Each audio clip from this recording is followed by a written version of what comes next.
Olá, meu nome é Léo Fernandes e começa agora mais um bate-papo do canal Thanks Lord.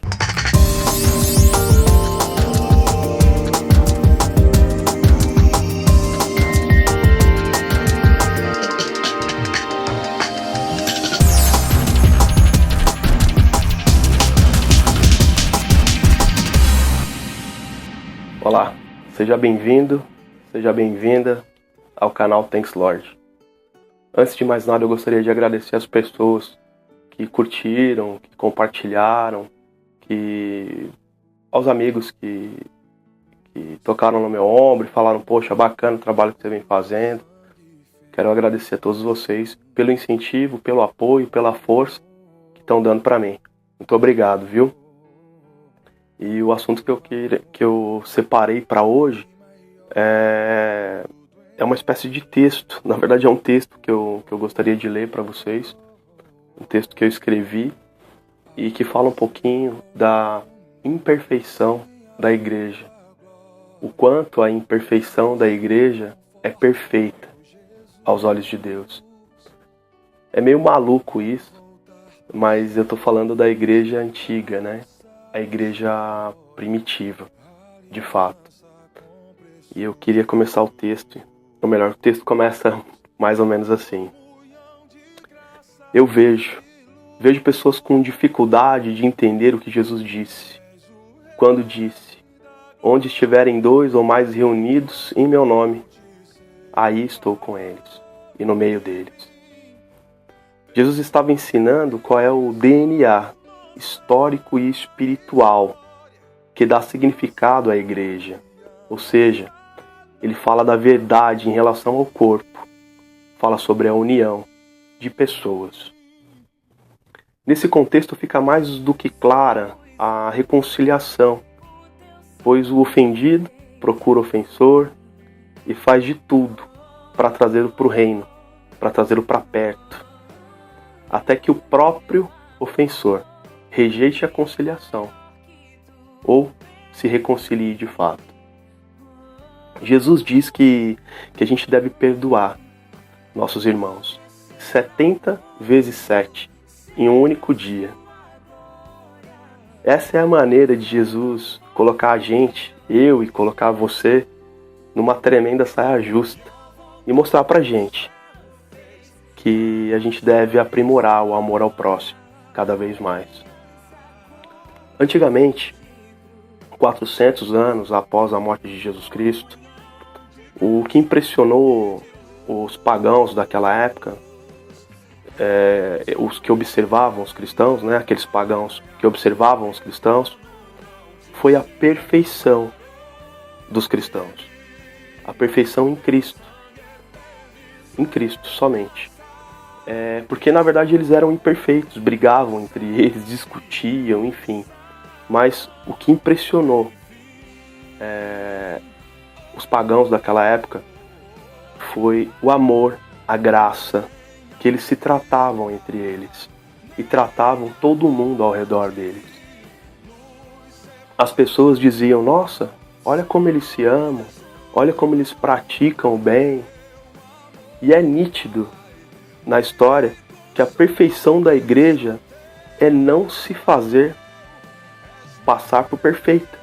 Isso é nítido na história. Mas sim se revelar como imperfeita.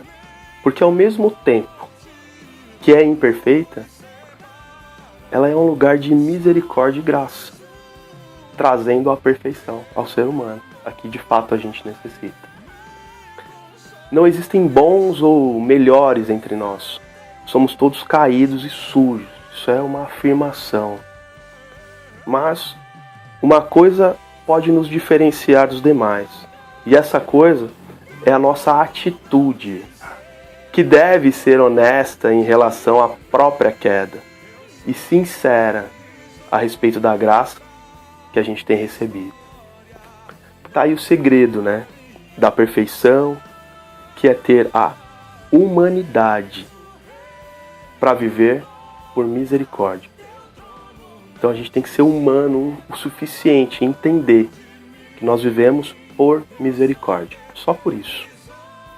O problema da igreja não foi o erro do homem, e sim a mania de se intitular como representante de Deus aqui na Terra. E eu abro um parênteses aqui e digo, coitada daquela que acha que pode representar a Deus e manipular o povo como massa de manobra. Essa tá perdida.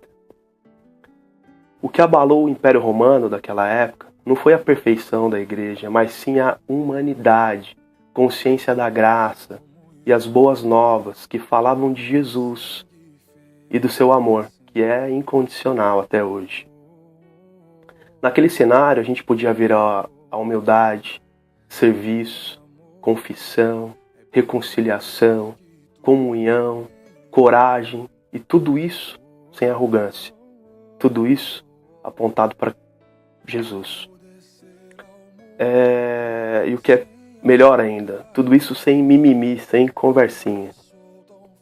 Até parece besteira, mas fico abismado quando olho para o crente de hoje e parece que desconhecem a sua própria história e ficam aí tentando reinventar a igreja, cheia de coisinhas penduradas, que mais parece uma árvore de Natal, quando na realidade o que a gente deveria estar olhando era para Cristo, a gente não está olhando.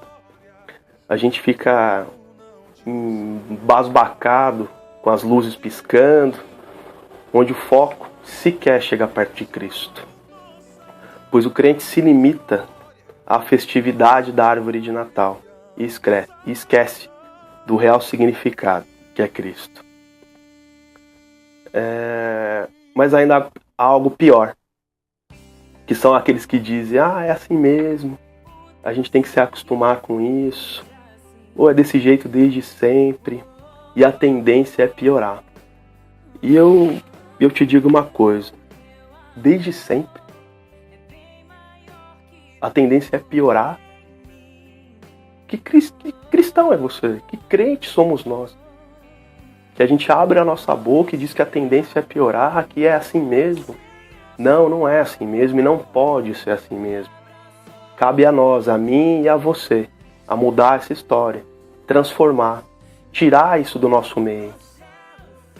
Ajudar essas pessoas a abrirem a visão, o espírito, e entender quem de fato é Cristo na vida delas. A gente precisa renovar a nossa mente. E às vezes eu fico pensando e faço uma associação. E essa associação eu até comento aqui. Antes se buscava renovar a mente, mas hoje se vive como aqueles comedores de cérebro do Walking Dead, que são menos que vegetais, que não se dão a oportunidade de abrir a visão, de abrir o espírito, para que o Senhor Jesus possa fazer de fato morada neles. E eu pergunto para você, onde está o amor horizontal? Onde está a consciência do perdão de Deus? Onde está a consciência da palavra de Deus? Sabe, Jesus ele não pede perfeição, mesmo quando ele diz, sede perfeitos, assim como o vosso Pai. Basta olhar no contexto. Pois a única perfeição que Jesus nos pede e cabe a nós é assumir de fato a imperfeição e caminhar no Evangelho de maneira coerente, de maneira que o nosso coração e o nosso espírito esteja de fato apontado para Jesus Cristo. Em resumo, a nossa única perfeição é a justiça de Deus. E aí eu vou deixar uma palavra aqui para você. Uma palavra que eu gosto muito. Que diz: aquele que não for cego, que veja. Quem não for surdo, que ouça. Quem tiver entendimento, que não feche. E quem vive pela graça, é meu próximo. Incondicionalmente. Deus abençoe a sua semana. Que Que o Senhor Jesus possa morar dentro de você, dentro do teu coração.